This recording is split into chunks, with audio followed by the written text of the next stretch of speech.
Chapter 4. The Devil Remembers His Dream. On the temple, atop the leaf, held up with spirit and glitter, crests of the rushing ephemeral, the labors of massing ghosts, the red-eyed lord, whistling in the garden, sings that the only night is now there which and where there is shade, staring and stirring up without the flat, unpoulticed, patterned, prickled and porous and punctured cover of shelter of leaves and bundled needles, dialing into the vertical turn, stabbing at the above, direct, flawed, in no escape, bent to the seasons. There is no construct for penance without pain, no purity without protection when day is full, over and over turning egregious, a kind, a risen, a light. The devil does not sleep, but he can see it, and envisions the washing of mind in eternity, of new life with new purpose yet to be realized, with new reference and new understanding of simplicity, of toil. He is not punished, or the punisher, not for those without developed memory, those with instinctual, symbolic encoding. He is not the torturer, or the tortured, but alive and at war in the chamber, or at work in the open, a dam and shore for a landing behind the gates, for a transmission against the impossible arrivals. He was out in the white, dusty desert, even emptier, with no mountains and no shifts and shapes on the horizon, no curiosity or concept of an above to look up toward, no sense of sky for which to wonder and overcome, transcend.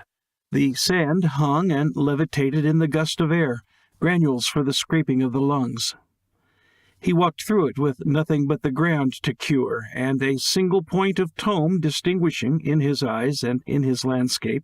a dug water well of stones, and a small fabric cover, square on its stilts, to shade the trickle and swell of its simmering, nourishing, parching, and drawing depths.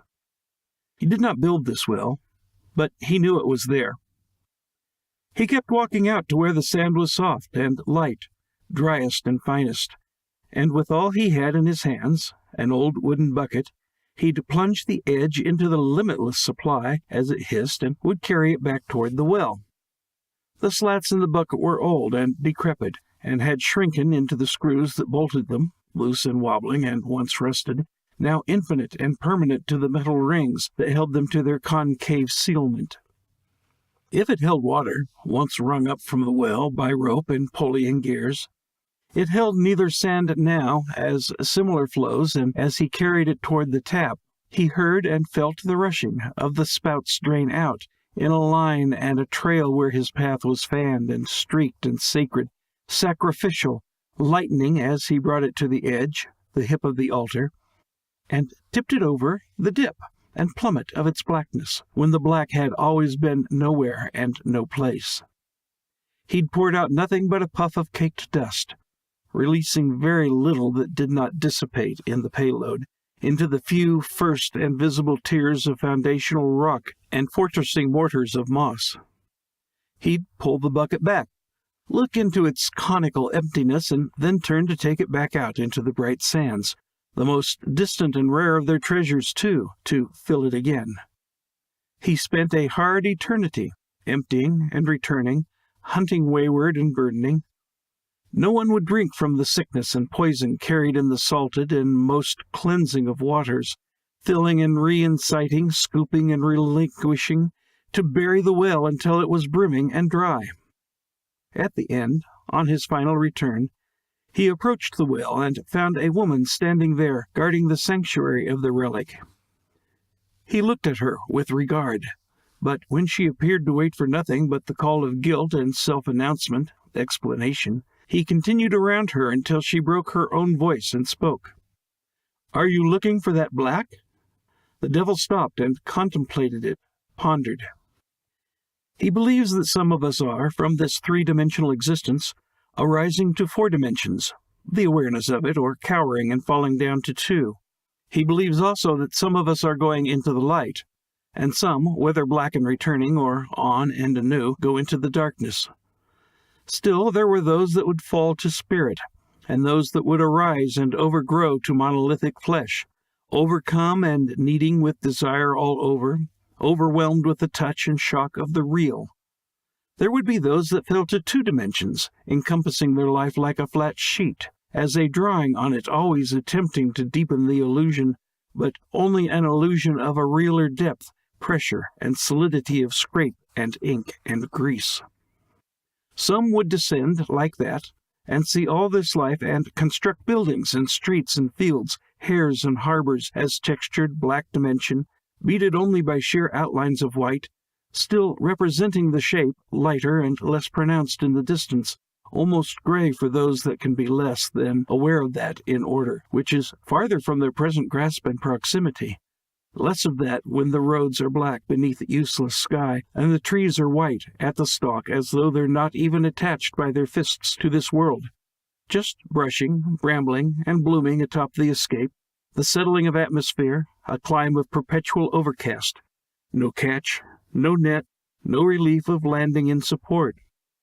There were those that would fall the same and see quite the opposite, all the walls and leaves of adornment and effacing attempts at binding, all erected up in passing white, scored in with single scraped lines of black, borders of the signs upon the many castles, the temples of barren business, and the signs of the dead at the corners of the ground, on the way, on the forks of the converging paths, entwining and open representations of the light. Shaded at the mass and fury of stance, hidden abrasions and abilities, latent and overshadowed for a terminal return, seeming unrooted to this physical floor at all, and the heights as clear as the lamps that stab at the night, like the moon and great star, may section us again, symbol over sense, to pass through the arches and sometimes break on the unmined tombstones of their courageousness.